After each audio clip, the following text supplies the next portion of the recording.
देश के अलग अलग शहरों में गांव लौट रहे 15 मजदूरों की सड़क हादसों में मौत हो गई। पिछले कई दिनों से लगातार ऐसी खबरें आईं जिनमें गांव लौटने को मजबूर मजदूरों के साथ दुर्घटनाएं हुई। और एक बार फिर उत्तर प्रदेश के महोबा से भी ऐसी ही बुरी खबर आई, जहां देर रात ट्रक पलटने से 3 मजदूरों की मौत हो गई। बताया गया कि दिल्ली से 23 मजदूर पैदल ही अपने गांव लौट रहे थे और रास्ते में किसी ने उन्हें ट्रक में बिठा दिया था, लेकिन थोड़ी ही दूर चलने के बाद ट्रक का टायर फट गया और ट्रक पलट गया। हादसे की जानकारी मिलते ही पुलिस और प्रशासन के अधिकारी वहां पहुंचे और स्थानीय लोगों की मदद से ट्रक के नीचे फंसे लोगों को बाहर निकाला, लेकिन 3 महिलाओं को नहीं बचाया जा सका। 3 लोगों की मौत हो गई। टोटल उसमें 23 लोग सवार थे, बाकी 6 लोग घायल हैं। महाराष्ट्र के यवतमाल में भी सड़क हादसे की वजह से गांव लौट रहे 3 मजदूरों की जान चली गई। वहां बस से झारखंड लौट रहे मजदूर हादसे का शिकार बने। जिस बस में ये मजदूर सवार थे उसकी एक ट्रक से टक्कर हो गई और ये टक्कर इतनी भयानक थी कि ट्रक के पीछे का हिस्सा बस के आगे के हिस्से में काफी अंदर तक फंस गया था। यही वजह रही कि प्रशासन को ट्रक और बस को अलग करने के लिए खुदाई करने वाली मशीन मंगवानी पड़ी। दर्दनाक हादसे की एक और तस्वीर भागलपुर से भी आई, जहां ट्रक पलटने से 9 लोगों की मौत हो गई।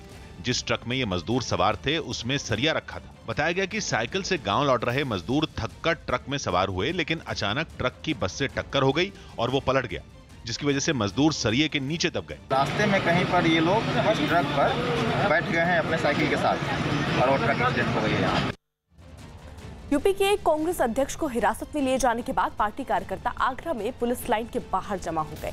कांग्रेस कार्यकर्ताओं ने आरोप लगाया कि पुलिस ने बेवजह कांग्रेस के नेताओं को पकड़ रखा है और प्रवासी मजदूरों की मदद उन्हें नहीं करने दे रहे हैं, जबकि कांग्रेस चाहती है कि इन बसों से इन मजदूरों को जल्द से जल्द इनके गांव तक पहुंचाया जाए।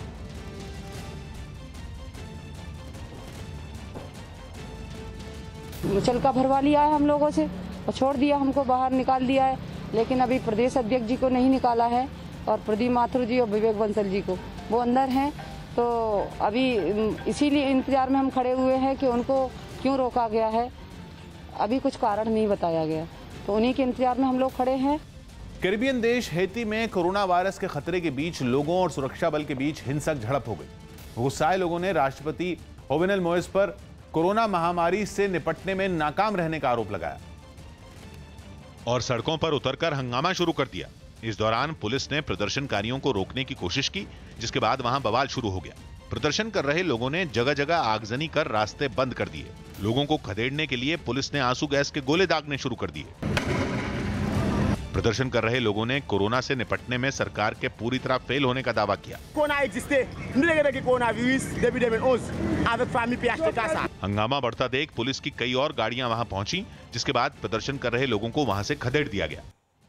प्रवासी मजदूरों के लिए बसों पर सियासत इस बीच थम नहीं रही है। कांग्रेस के कार्यकर्ता करीब 100 बसों को लेकर नोएडा पहुंचे हैं। कांग्रेस कार्यकर्ताओं ने आरोप लगाया कि पुलिस उन्हें बसों को आगे ले जाने नहीं दे रही है और ये जो बसें हैं वो महामाया फ्लाईओवर के नीचे इन्हें खड़ा किया गया है। कांग्रेस कार्यकर्ता बसों के जरिए प्रवासी मजदूरों को उनके गांव तक ले जाना चाहते हैं। वहीं प्रियंका गांधी के निजी सचिव संदीप सिंह ने यूपी सरकार को चिट्ठी भेजकर आरोप लगाया कि पुलिस उनकी बसों को गाजियाबाद और नोएडा नहीं जाने दे रही। उन्होंने आज शाम 4 बजे तक बसों के साथ इंतजार करने की बात कही। सरकार से कहा था कि हम 1000 बस सरकार को देंगे जिससे मजदूर अपने घर जा सके। हमारी 1000 बस बिल्कुल तैयार खड़ी है बॉर्डर्स पर। सरकार हमें परमिशन नहीं दे रही। कुछ बसें हम लोगों ने पहले खेप की कुछ बसें हम लोगों ने नोएडा में घुसाई है और हमारी सारी बसें बिल्कुल तैयार हैं, लेकिन सरकार इस पर राजनीति कर रही है जो सरकार को नहीं करनी चाहिए। हम लोग सिर्फ और सिर्फ सरकार का सहयोग कर रहे हैं। सरकार का सहयोग इसलिए कर रहे हैं क्योंकि गरीब मजदूर को उनके घर पहुंचाने के लिए, इस कोरोना महामारी से बचाने के लिए सरकार बिल्कुल फेल नजर आई है। इसलिए आदरणीय प्रियंका गांधी जी ने निर्णय लिया, आदरणीय लल्लू जी ने निर्णय लिया कि हम लोग मजदूरों के लिए ऐसा काम करेंगे जिससे कम से कम वो अपने घर पहुंच सके। प्रधानमंत्री नरेंद्र मोदी ने आयुष्मान भारत योजना के तहत फायदा मिलने वाले लोगों की संख्या सिर्फ 2 साल में ही 1 करोड़ के पार होने पर इस योजना से जुड़े सभी डॉक्टरों, नर्सों और स्वास्थ्य कर्मियों को बधाई दी। उन्होंने कहा कि इस योजना से जुड़े लोगों की मेहनत की वजह से ही आयुष्मान योजना विश्व की सबसे बड़ी स्वास्थ्य योजना बन गई है। पीएम मोदी ने आयुष्मान योजना की सफलता पर ट्वीट कर लिखा कि आयुष्मान योजना के तहत फायदा मिलने वालों की संख्या 2 साल में भी कम समय में 1 करोड़ को पार कर गई, जो कि हर भारतीय के लिए एक गर्व की बात है। इस योजना ने कई लोगों की जिंदगी पर सकारात्मक असर डाला है। मैं इससे फायदा मिलने वाले हर व्यक्ति और उनके परिवारों को बधाई देता हूँ। साथ ही मैं उन सभी के अच्छे स्वास्थ्य की कामना करता हूँ। कांग्रेस ने राहुल गांधी से मुलाकात करने वाले मजदूरों के गांव पहुंचने का दावा किया। कांग्रेस ने एक वीडियो जारी किया और बताया कि दिल्ली में राहुल गांधी ने जिन मजदूरों से मुलाकात की थी वो सभी सुरक्षित अपने गांव पहुंच गए। राहुल गांधी ने इन सभी को उनके गांव पहुंचाने के लिए गाड़ियों का इंतजाम करवाया था। तो समझ लो भगवान मिल गए थे हमारे लिए। इतनी मदद जितनी सोची भी नहीं थी, जिंदगी में कभी नहीं सोचा था, जो हमारे साथ हो गया। महाराष्ट्र में लॉकडाउन के नियमों में ढील देने के बाद ठाणे के पास मुंबई नासिक हाईवे पर लंबा जाम लग गया। इस वजह से एक एम्बुलेंस भी काफी देर तक फंसी रही। शिखर धवन का घर में अपने बेटे के साथ डांस करने का एक वीडियो सोशल मीडिया पर वायरल हो गया।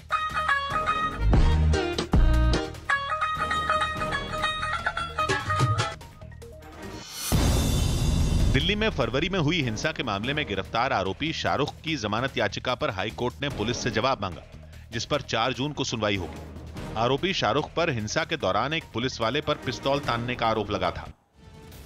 कोरोना के स्रोत की पड़ताल के प्रस्ताव को विश्व स्वास्थ्य सभा ने मंजूरी दी थी।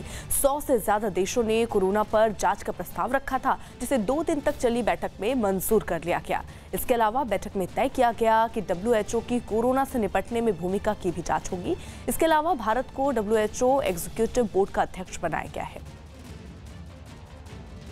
भोपाल से बिहार जाने वाली पहली स्पेशल ट्रेन से गांव लौटने वाले लोगों की भीड़ उमड़ पड़ी। ट्रेन की जानकारी मिलते ही बिहार के साथ ही दूसरे राज्यों के लोग भी स्टेशन के बाहर पहुंच गए, जिसकी वजह से रेलवे स्टेशन के बाहर लोगों की भारी भीड़ जुट गई। एक दूसरे से दूरी बनाए रखने के लिए स्टेशन के बाहर निशान भी बनाए गए और लोग इन पर खड़े होकर इंतजार करते हुए भी दिखे। भोपाल से बिहार के लिए पहली ट्रेन रवाना हो रही है और आप देखिए यहाँ पर हबीबगंज स्टेशन पर नजारा देखिए, सैकड़ों की तादाद में लोग अपना इंतजार कर रहे हैं। कुछ लोग स्टेशन के अंदर जाने के लिए एक लाइन में खड़े नजर आए, जिनको वहां खड़े कुछ लोगों ने खाने पीने का सामान भी दिया। प्लेटफॉर्म पर भी कई गोल निशान बनाए गए ताकि सभी यात्री एक दूसरे से दूर रह सकें।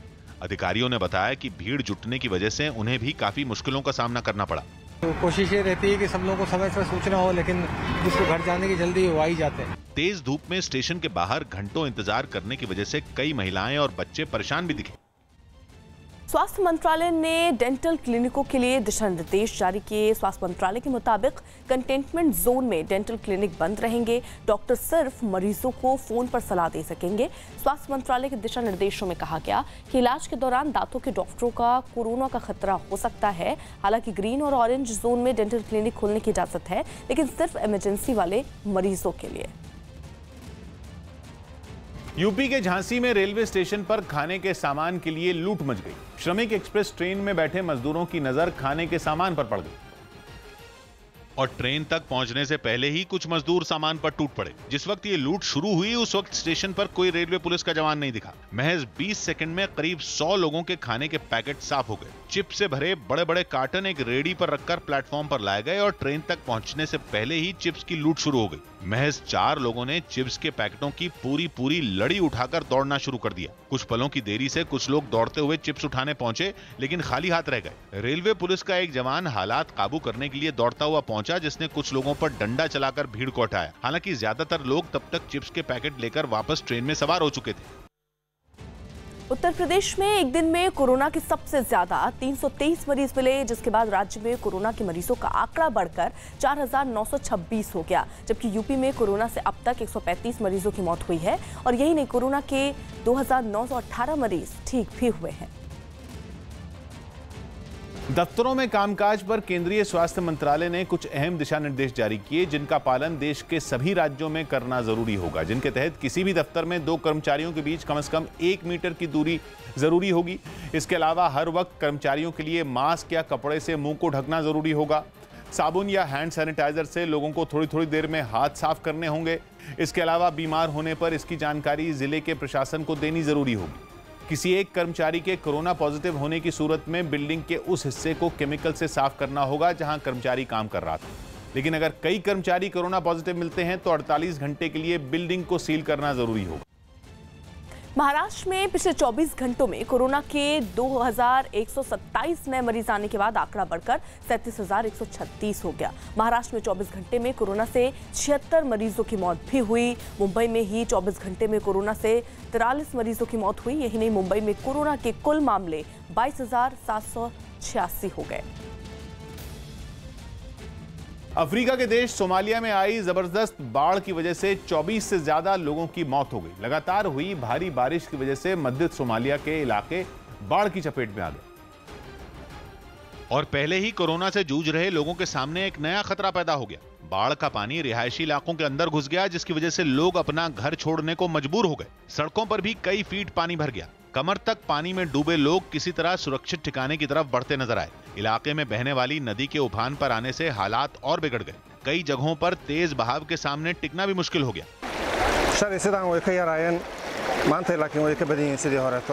कोरोना के डर से वहां लोगों को घरों में ही रहने के लिए कहा गया है, लेकिन जान बचाने के लिए घर छोड़ना लोगों की मजबूरी बन गया। बताया गया कि वहां कोरोना की वजह से कई लाख लोग अपना घर छोड़ चुके हैं। जम्मू कश्मीर के किश्तवाड़ से एनआईए ने आतंकी रुस्तम अली को गिरफ्तार किया। आतंकी रुस्तम अली पिछले दिनों मारे गए रियाज नाइकू का बेहद करीबी था। पुलिस को उसकी कई आपराधिक मामलों में तलाश थी। आतंकी रुस्तम अली पर आरएसएस नेता चंद्रकांत शर्मा की हत्या का भी आरोप था। उमर अकमल ने बैन के खिलाफ पीसीबी में अपील की। पाकिस्तान के क्रिकेटर उमर अकमल ने अपने बैन के खिलाफ पीसीबी में अपील की। उन पर भ्रष्टाचार के एक मामले में 3 साल तक खेलने पर रोक लगा दी गई थी। राजस्थान के दौसा में एक पेट्रोल पंप पर हुए झगड़े के बाद कुछ लोगों पर पेट्रोल पंप कर्मचारियों के साथ मारपीट का आरोप लगा। राजस्थान के नागौर में एक शहीद जवान के परिवार ने गांव के सरपंच पर परेशान करने का आरोप लगाया और शहीद स्मारक बनाने में मुश्किल खड़ी करने की बात भी कही। सरपंच हमें परेशान कर रहा है और वहां शहीद स्मारक के लिए निर्माण हेतु में बाधाएं डाल रहा है। जम्मू कश्मीर के उपराज्यपाल गिरीश चंद्र मुर्मू उधमपुर रेलवे स्टेशन पहुंचे और ट्रेनों से मजदूरों को उनके गांव भेजने से जुड़ी तैयारियों की जानकारी ली। बिहार में महागठबंधन के नेताओं जीतन राम मांझी, उपेंद्र कुशवाहा और मुकेश साहनी के बीच एक बैठक हुई। हैरानी की बात यह रही कि इस बैठक में आरजेडी और कांग्रेस के नेताओं को नहीं बुलाया गया। बैठक में तीनों नेताओं के बीच विधानसभा चुनाव और मजदूरों के मुद्दे पर चर्चा हुई। पाकिस्तान ने एक बार फिर सीज फायर का उल्लंघन किया। पाकिस्तान ने पुंछ के बालाकोट सेक्टर में भारतीय चौकियों को निशाना बनाकर फायरिंग की। पाकिस्तान ने रिहायशी इलाकों को भी निशाना बनाया। पाकिस्तान की इस हरकत का भारतीय सुरक्षा बल मुंहतोड़ जवाब दे रहा है।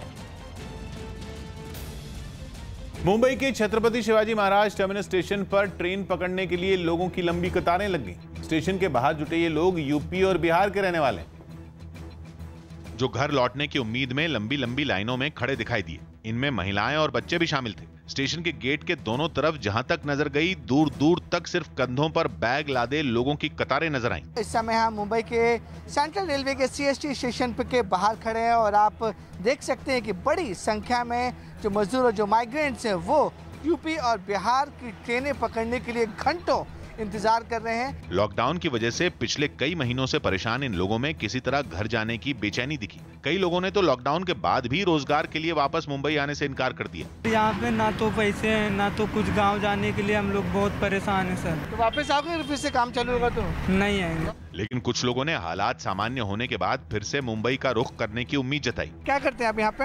यहाँ पे बच्चे का खिलौना बेचता हूँ। वापस नहीं आएंगे? वापिस आएंगे ना चालू होगा तो। हालांकि स्टेशन के बाहर लाइनों में खड़े इन लोगों के बीच कोई दूरी नहीं दिखी। कुछ लोगों ने एक दूसरे से तय दूरी बना रखी थी, लेकिन ज्यादातर लोग एक दूसरे के काफी पास खड़े नजर आए। स्टेशन के बाहर इक्का दुक्का पुलिस वाले भी दिखाई दिए, लेकिन उन्होंने भी इन लोगों को एक दूसरे से दूर खड़ा करवाने की जरूरत नहीं समझी। लॉकडाउन के दौरान प्रवासी मजदूरों के हौसले की एक कहानी बिहार से सामने आई, जब हरियाणा के गुरुग्राम से अपने पिता को साइकिल पर बैठाकर एक लड़की बिहार के दरभंगा पहुंच गई। दरभंगा के सिरहुली गांव के रहने वाले मोहन पासवान गुरुग्राम में टेम्पो चलाकर अपना परिवार संभालते थे, लेकिन वो एक हादसे के शिकार हो गए। हादसे की जानकारी मिलने के बाद उनकी बेटी अपने पिता की मदद के लिए गुरुग्राम आ गई, लेकिन लॉकडाउन लगने की वजह से उनकी आर्थिक हालत खराब हो गई है, जिसके बाद एक पुरानी साइकिल लेकर ज्योति नाम की लड़की अपने पिता को लेकर बिहार के लिए रवाना हो गई और 8 दिन चलने के बाद अपने गाँव पहुँच गई, जिसकी सभी तारीफ करते दिखे। मेरे पापा मजदूर कमाते हैं और रूम में रहते थे और मेरे पापा का एक्सीडेंट हो गया था तो वहीं हम गए तो यही लॉकडाउन हो गया। मेरे पास खाने वाने के लिए पैसा वैसा नहीं था तो मेरे पापा को बोले साइकिल से चलिए तो मेरे पापा मान नहीं रहा था साइकिल से आने के लिए। तभी भी पापा को मना के फिर साइकिल से पापा को लेके आए तो यहाँ पे वो आगे उनको कोई मदद दे दिया और साइकिल से आए और कोई खाना दे दिया तो वही खाते पीते आए। 2 दिन हम लोग भूखले थे तो 2 दिन लोग भूखा थे और 10 बजे निकल गए हम लोग और 7 दिन में पहुंच गए। अमेरिका में कोरोना वायरस से बचने के लिए कई लोगों ने तहखाने को अपना नया ठिकाना बना लिया। वहां इस बीमारी के खतरे का अंदाजा इसी बात से लगाया जा सकता है कि कोरोना के मरीजों की संख्या बढ़कर 16 लाख के करीब पहुंच चुकी है वहां। और यही वजह रही कि कई इलाकों में हजारों तहखाने दिखाई दी। बताया गया कि कई लोग कोरोना की महामारी से इतना डर गए कि वो एक दूसरे के संपर्क में आने से बचने के लिए तहखाने में भी रहने को तैयार हैं। It's so quiet and peaceful here and it's just like you feel really safe. हालांकि वहां रहने से पहले लोग अपनी जरूरत का सारा सामान जुटाते भी दिखाई दिए। इन तहखानों में सारी सुविधाएं भी नजर आईं। खबर है कि पूरे अमेरिका में ऐसे तहखानों की मांग अचानक बढ़ गई। बंगाल की खाड़ी में उठा तूफान अम्फन आज दोपहर में ओडिशा से टकराएगा। इसके अलावा पूर्व मिदनीपुर जिले के दीघा और बांग्लादेश के हथिया नाम के टापू के बीच टकरा सकता है।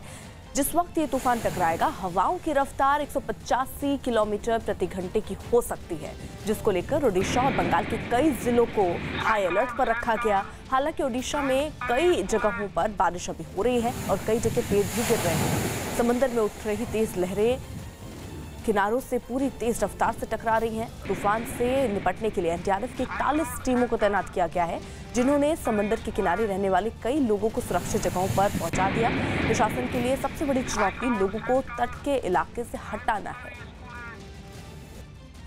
ये जो 5 जिले हैं उड़ीसा में, वहाँ ये 5 जिलों में ज़्यादा तबाही मचाने का ये आशंका ये जताई जा रही है और उन जिलों में अव्वल नंबर पे है बालासोर, उसके बाद है भद्रक, उसके बाद जाजपुर, फिर केंद्रापड़ा और जगतसिंहपुर। ये 5 जिले में बहुत ज़्यादा तबाही होने वाली है और सबसे ज़्यादा तबाही बालासोर में होने वाली है, जिसके लिए एनडीआरएफ का 4 यूनिट बालासोर में तैनात है और इसके साथ साथ फायर ब्रिगेड का 8 टीम और यहाँ का जो उड़ीसा का जो ओड्राफ है, Orissa disaster rapid action force, उसका 4 यूनिट भी बालासोर में भेजा गया है। तो विंड स्पीड बहुत ज़्यादा होगी ये बताया जा रहा है। इसके लिए पूरी तरह से प्रशासन ने अपनी तरफ से तैयारी कर ली है, मगर ये भी स्पष्ट है क्योंकि कोरोना काल में ये जो साइक्लोन आया है इसका मुकाबला बहुत ही कठिन होने वाला है सबके लिए, जिसकी वजह से एनडीआरएफ, ओड्राफ और फायर ब्रिगेड जितने भी जवान सब इन इवैक्यूएशन काम में लगे हैं या फिर इसके साइक्लोन के बाद जो रिस्टोरेशन का काम होगा उनमें लगे हैं। तो उन सबको एक पीपी किट भी दिया गया है ताकि वो पीपी किट पहन के ये जो जिन इलाकों में ये तबाही मचेगी वहाँ पे वो रिस्टोरेशन का काम कर सके। तो फिलहाल पूरी में माहौल का परिवर्तन हो चुका है। अगर हम वेदर का बात कहेंगे तो वेदर अभी पूरा क्लाउडी वेदर है और आप देख सकते हैं ये पूरी का समुंदर अभी कितना अशांत हो चुका है, क्योंकि जो आईएमडी का फोरकास्ट किया गया था कि तेज लहरें आएगा और उसी का हालत आप देख सकते हैं कि समुंदर का अपना स्थिति धीरे धीरे बदलती जा रही है। और ये पुरी का जो पेंटकटा है, जो मत्स्यजीवी यहाँ पर रहते हैं, इसी तरीका का हालत पुरी में कोस्टल एरिया में है। और पुरी में अगर बात कहेंगे तो 6 कोस्टल एरिया में सारी तरफ से राहत कार्य कैसे होगा इसके लिए डिस्ट्रिक्ट एडमिनिस्ट्रेशन की तरफ से सारी व्यवस्था की जा रही है। और दूसरा चीज़ बताना चाहता हूं कि आज शाम तक 90,000 लोगों को इवैक्यूएट किया जाएगा और इसके लिए 850 साइक्लोन शेल्टर भी बनाया गया है। वहां पर मौजूदा सामान, खाद्य, चूड़ा, चावल और सब रखा गया है। और ये जो स्थिति आप देख रहे हैं, क्योंकि समुद्र झड़ जिस तरह का आएगा उसी को लेकर अभी जो मछुआरे का जो नाव है वो मतलब समुद्र के जो उनके घर के पास ले आ चुके हैं, क्योंकि अगर ये जिस तरह का पिछले साल फनी हुआ था उसका पूरा असर यहाँ पर देखने को मिला था।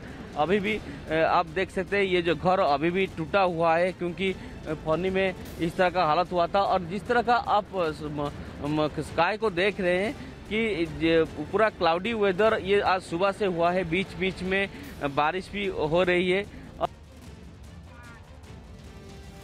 तो दिशा में आज ये अम्फन तूफान जो है वो टकराएगा और इसीलिए एनडीआरएफ की 41 टीमें वहां पर पहुंच चुकी हैं और वक्त अभी इसका सही नहीं बताया गया, लेकिन ये आशंका जताई जा रही है कि दोपहर में और शाम से पहले ये टकरा सकता है समुद्र तट से। और इसको देखते हुए जो तटीय इलाके के जो लोग हैं उनको सुरक्षित जगहों पर पहुंचाने की बात की गई। साथ ही साथ ये भी अनुमान जताया गया है कि जो कोस्टल एरिया है, जो तटीय एरिया है, उनके अलावा ये कोलकाता तक इसका असर देखा जा सकता है और इसीलिए इसी लिहाज से वो तमाम एहतियाती कदम उठाए जा रहे हैं जिससे कम नुकसान इस तूफान के टकराने से हो। तो आज अम्फन तूफान टकराएगा। ये बताया जा रहा है कि जब ये टकराएगा तो इसकी स्पीड 145 किलोमीटर प्रति घंटे की रफ्तार से टकरा सकता है और ऐसे में क्या एहतियात बरतने चाहिए, ये सारे एहतियात वहाँ पर रह रहे लोग भी बरत रहे हैं और एनडीआरएफ की जो 41 टीमें पहुँची हैं वो लोगों की मदद भी कर रहे हैं उनको सुरक्षित जगहों पर पहुँचाने के लिए।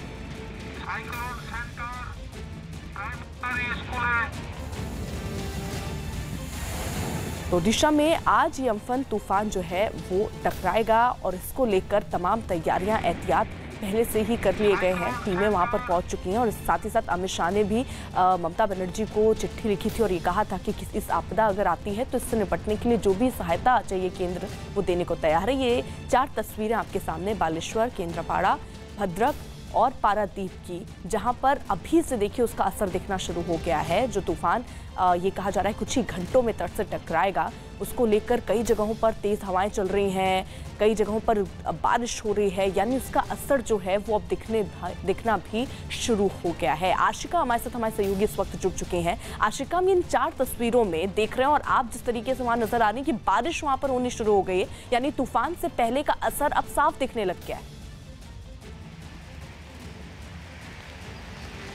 बिल्कुल, हवाएं रफ्तार पकड़ने लगी हैं, बारिश हो रही है। जो तटीय इलाके हैं वहाँ पर भारी बारिश शुरू हो चुकी है। चाहे दक्षिण 24 परगना की बात करें, चाहे पूर्व मिदनापुर की बात करें, सभी जगह पर बारिश ज़ोरदार हो रही है।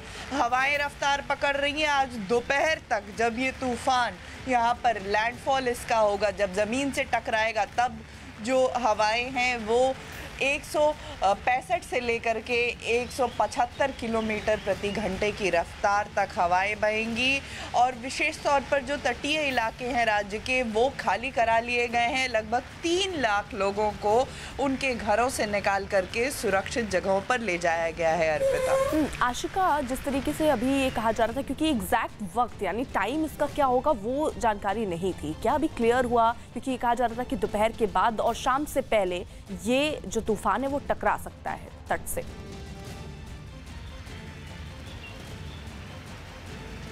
देखिए, ये माना जा रहा है कि दोपहर को 2 बजे के बाद किसी भी समय ये तूफ़ान जो है वो ज़मीन से टकराएगा। हालांकि अभी तक ये साफ़ तो नहीं हो पाया है और बहुत ही मुश्किल भी है ये ठीक बता पाना कि कब ये तूफ़ान ज़मीन से टकराएगा। लेकिन इसका जो लैंडफॉल होगा, जहाँ ये ज़मीन से टकराएगा, बांग्लादेश के हटिया से लेकर के और पश्चिम बंगाल के दीघा के बीच, मूलतः ये माना जा रहा है कि ये सुंदरबन जो इलाका है दक्षिण 24 परगना का, वहाँ पर इसका लैंडफॉल होगा जहाँ पर सबसे ज़्यादा तबाही मचेगी।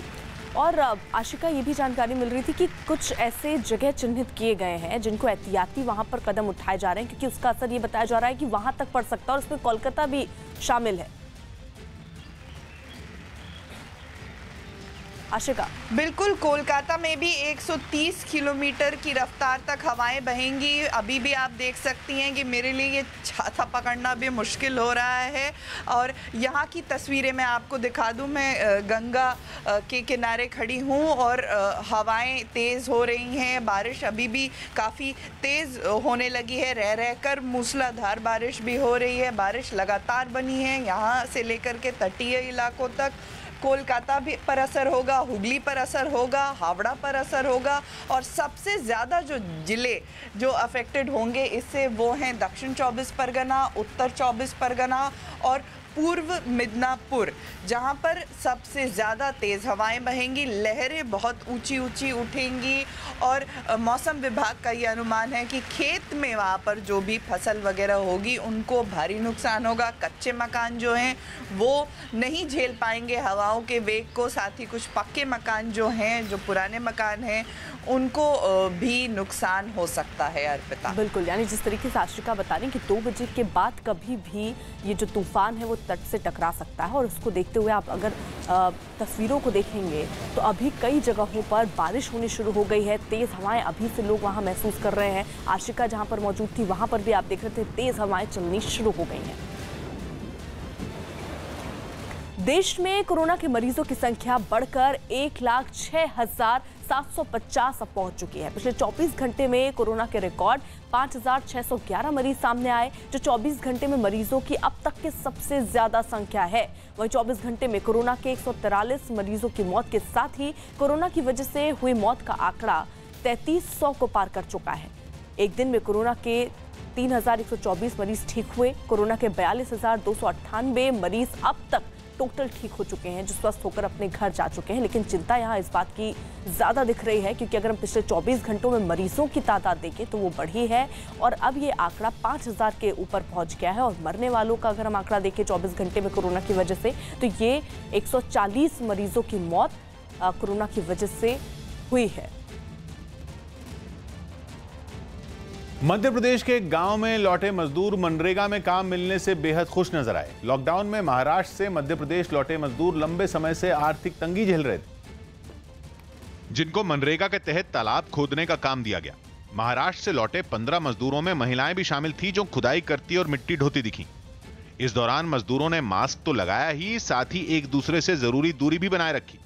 लॉकडाउन में आर्थिक तंगी से परेशान मजदूर अपने गांव में ही काम मिलने पर बेहद खुश नजर आए। गांव में ही काम मिला है, कंपनी का काम करता हूं, 200 रुपये कमाता हूं। हालांकि यहाँ कम मिलता है मगर उसी में खुश हूं मैं। बताया जा रहा है कि लॉकडाउन में लौटे मजदूरों को आमदनी का जरिया मुहैया कराने के लिए ग्राम पंचायत ने मनरेगा के तहत काम दिया, जिससे उनकी मुश्किलें कम हो सके। जो लोग बाहर लेबर का काम करते थे उनको अब बाहर काम नहीं, उनको गाँव में ही मनरेगा योजना स्कीम के तहत काम दिया जा रहा है।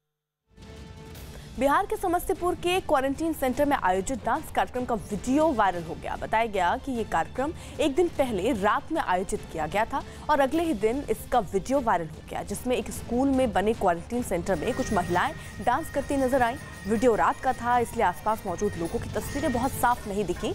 लॉकडाउन की वजह से इस तरह के किसी कार्यक्रम पर सरकार ने पाबंदी लगाई है और क्वारंटीन सेंटर में रहने वाले लोगों के मनोरंजन के लिए प्रोजेक्टर की व्यवस्था की गई। यही वजह रही कि समस्तीपुर का ये वीडियो वायरल होने के बाद प्रशासन हरकत में आया और पूरे मामले में कार्रवाई का भरोसा दिया। इसकी जानकारी आप लोगों के माध्यम से मिल रही है और इस तरह का कोई अगर हो रहा है तो फिर हम लोग उसको संज्ञान में लाते हैं और उस पर कार्रवाई की जाएगी। कोरोना वायरस को फैलने से रोकने में कुत्ते काफी मददगार साबित हो सकते हैं। लंदन की एक संस्था इसके लिए कुत्तों को खास तरह की ट्रेनिंग दे रही है, ताकि ये किसी इंसान को सूंघकर पता लगा सकें कि वो कोरोना का मरीज है या नहीं। कुत्तों की इस ट्रेनिंग का एक वीडियो भी सामने आया, जिसमें एक कुत्ता कोरोना वायरस का पता लगाने के लिए कमरे में मौजूद चीजों को सूंघता नजर आया।